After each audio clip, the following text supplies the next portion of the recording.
I was in the House in 2011 and 12 where I chaired Military Veterans and Homeland Security, sat on the House Judiciary Committee and the DNR, DEQ, and Tourism Committee. In 2011, we've got more legislation passed at any time to help our veterans in the state of Michigan.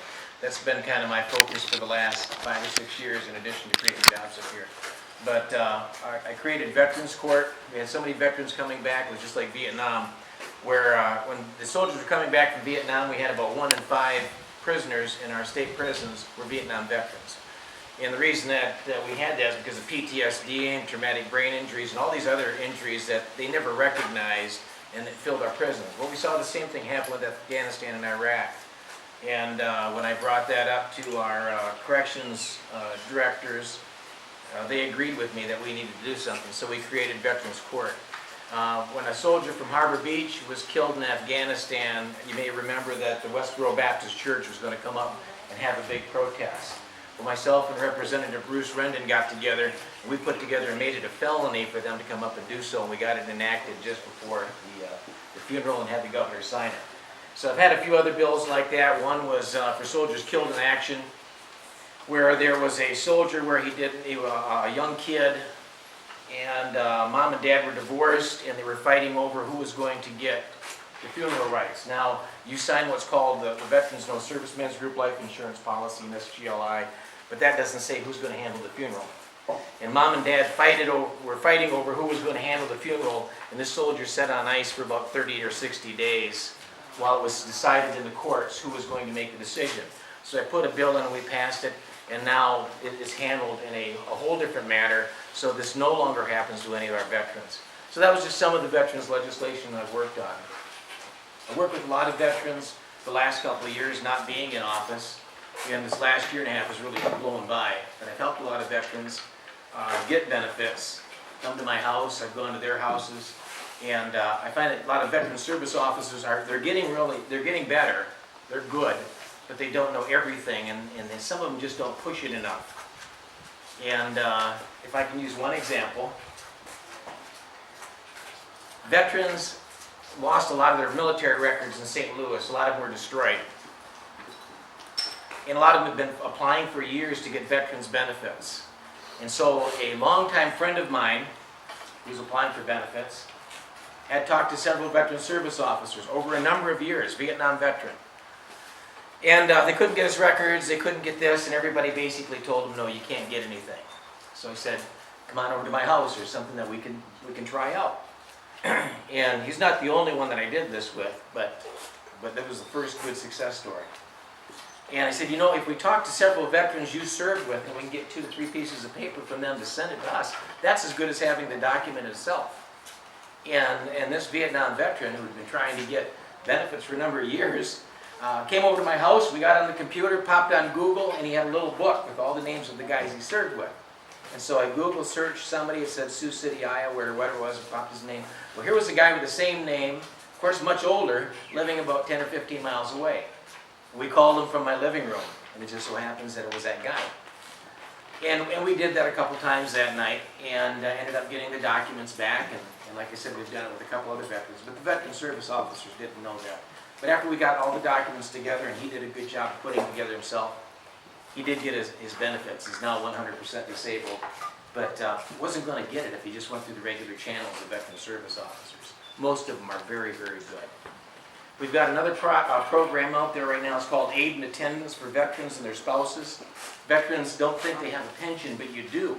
There is a pension for veterans. So at any time if you need aid or attendance, which means assistance, as long as you have an honorable discharge, you qualify for the aid and attendance.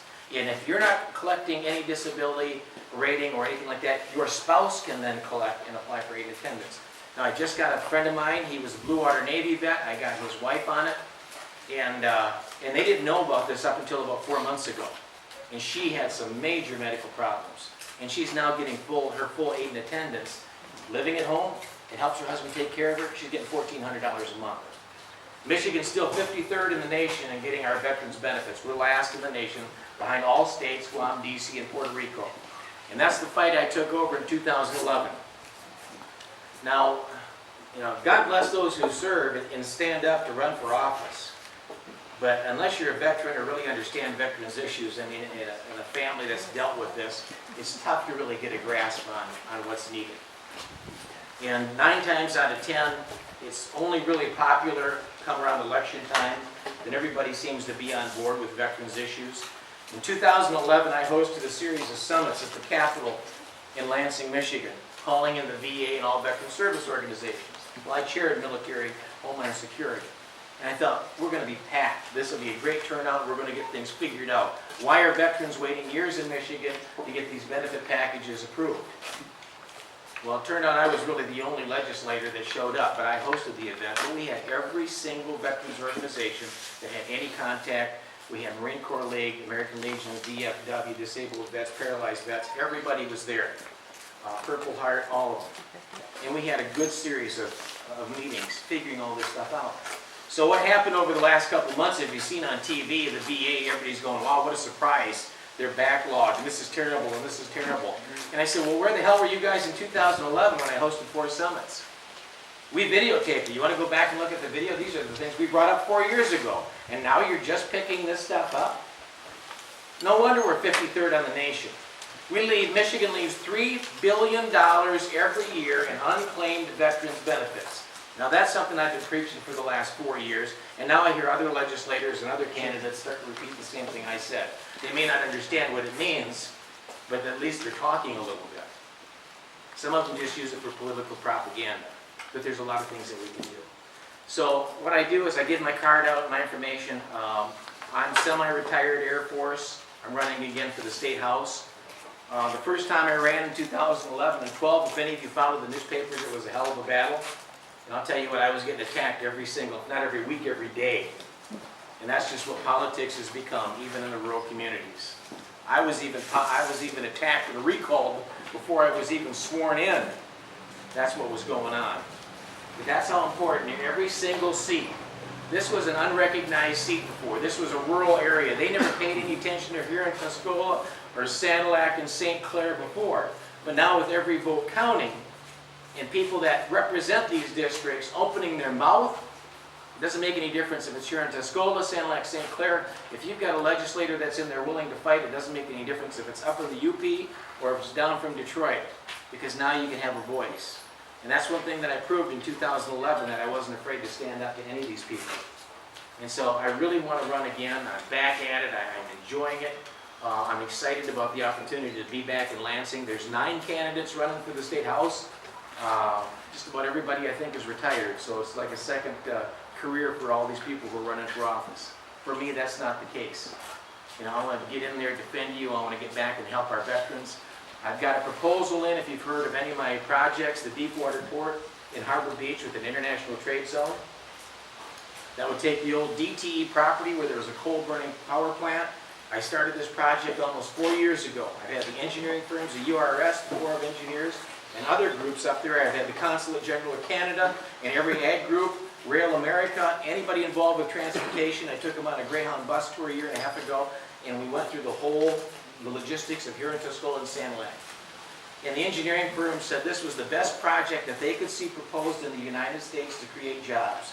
And that project projects 3,000 new jobs that are going to be high-paying jobs, and many of these jobs in ports will all be union jobs. All good jobs, all good paying jobs. We've got to bring families back. How many people from Tuscola County? Anybody here from Tuscola? Tuscola County in 2012, I was working with the County Board of Commissioners for 2 years. 2012, Tuscola County hit the point of unrecoverable. That means they will not take enough tax revenue no matter what they do, even if they double your taxes, in order to cover the cost of roads, bridges, and the operating costs. It's the one county that hit that level in 2012. The only thing we can do for Tuscola County, when you do the math, is to create about 2,000 jobs. Tuscola County lost $65 million in adjusted gross income, what they call AGI. There is no recovering for Tuscola County. And I've talked to the board members, and in the last couple of weeks, every board member I spoke to nods their head. Kurt, now we know what you're talking about. I said, you know what I'm talking about in 2011 and 12. You guys really didn't get it. You understand it now. They're running for re-election. You've got some good commissioners there because, again, they picked it up. We've got to get this Deepwater Port project in. He said, I'm projecting 3,000. The state of Michigan is projecting about 10,000 jobs.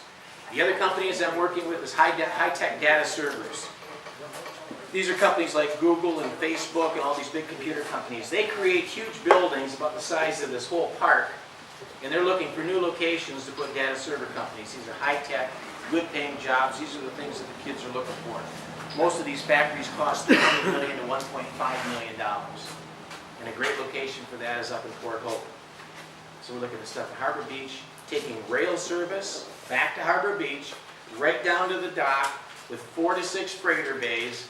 And Saginaw River, if you're familiar with what goes on there with the freighters, half the time the freighters are stuck there. Michigan Sugar and these other companies can only ship out half freighter loads. They're losing their butts going to the Saginaw River. Sometimes the bridges stick for 10 days. They get stuck in the mud. It was raining one time last year, and the rain was so heavy for 10 days, the freighter couldn't make it up and block everybody else.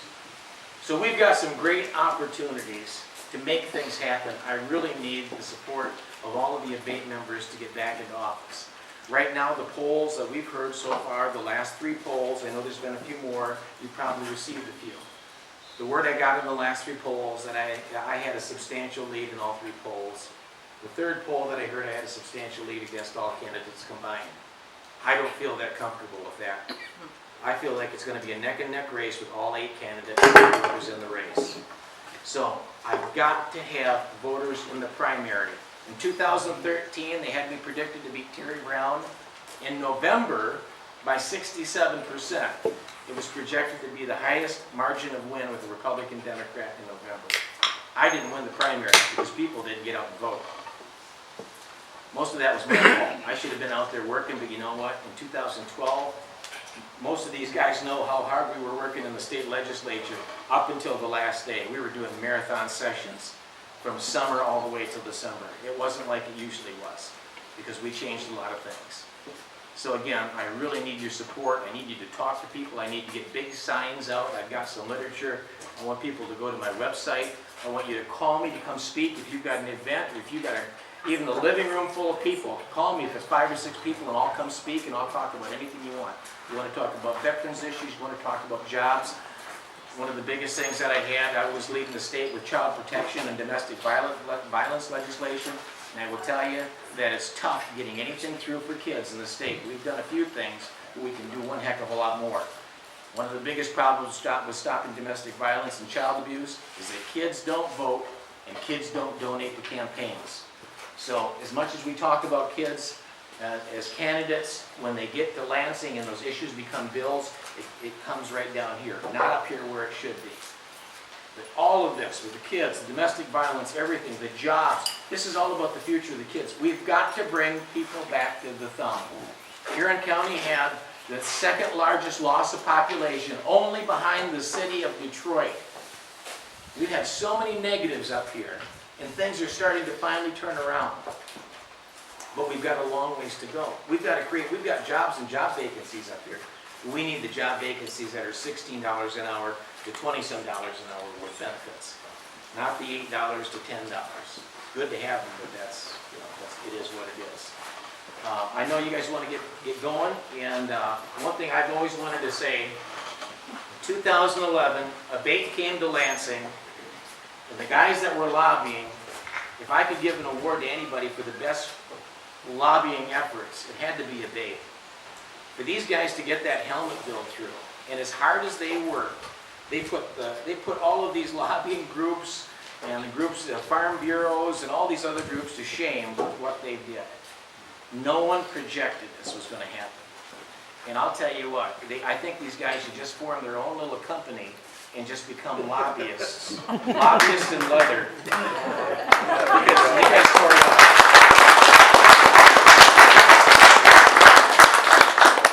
They knew that my office was always open. They could come use the desk. They had the phones. You know, it wasn't the Taj Mahal, but the door was always open and they could stay there.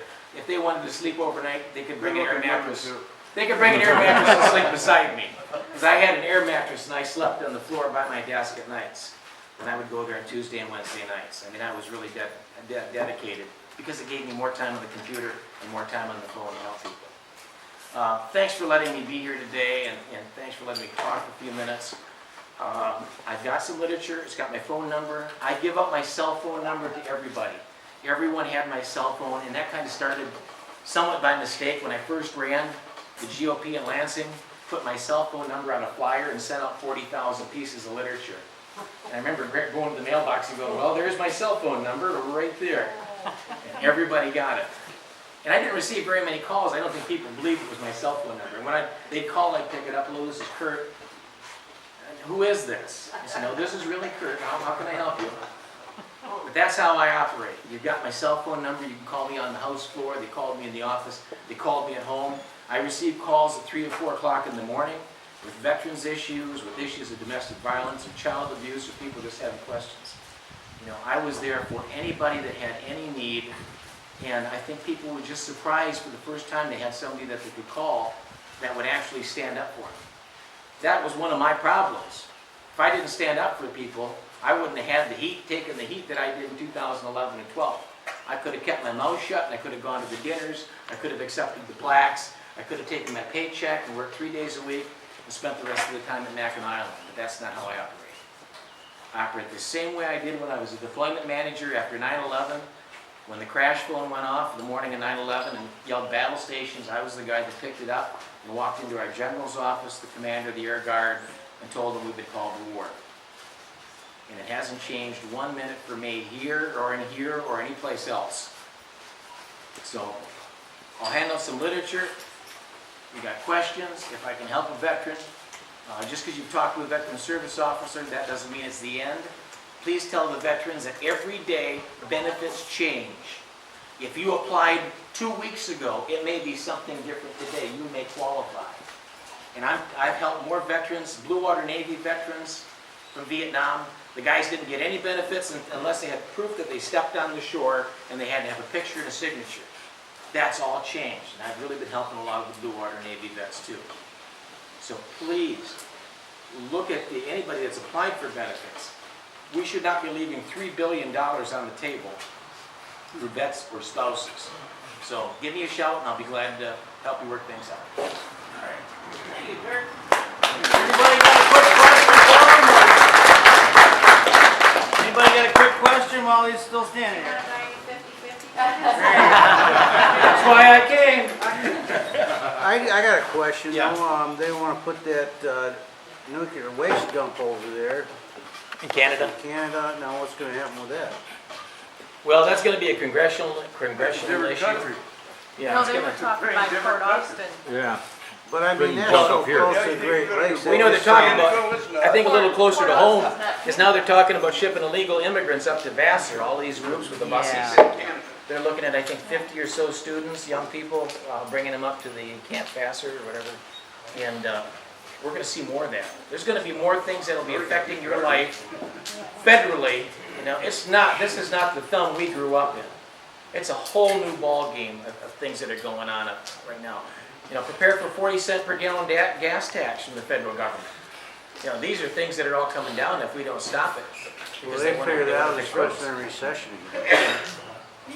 It's the federal government. I'm sorry, I'm not a fan of Obama. I can't say one good thing about the person and what he's done other than destroy our country.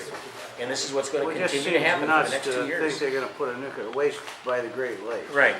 That don't make no sense. It makes no sense. There's a lot, but what? There's so many things that make no sense. That,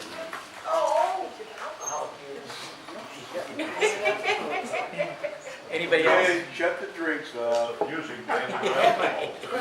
There. Oh, one more thing on veterans. One more thing. I find out that in the last couple of months, I've talked to 5 or 6 families, husbands and wives, and they are telling me their husband applied for veterans benefits. And I said, you know, I'm to the point now, let me see your paperwork. Show me what you did. They didn't apply for veterans benefits or disability. All they did was register at the VA. Some people think they've applied for years and all they did was register to get a veterans card. You have to ask for every single thing. Most of these offices of the VA will not offer you anything. They may know that you have all of this coming or all of this you could apply for, but if you don't ask, you won't get it. And so the one old vet right now, 92 years old, World War II veteran, He's had heart disease, cancer, and everything else for the last 35 or 40 years. Should have been getting benefits for every... I looked at his paperwork and I said, I'm sorry, but you never applied for benefits. You applied for a VA card. And then he went in for a little evaluation. I said, who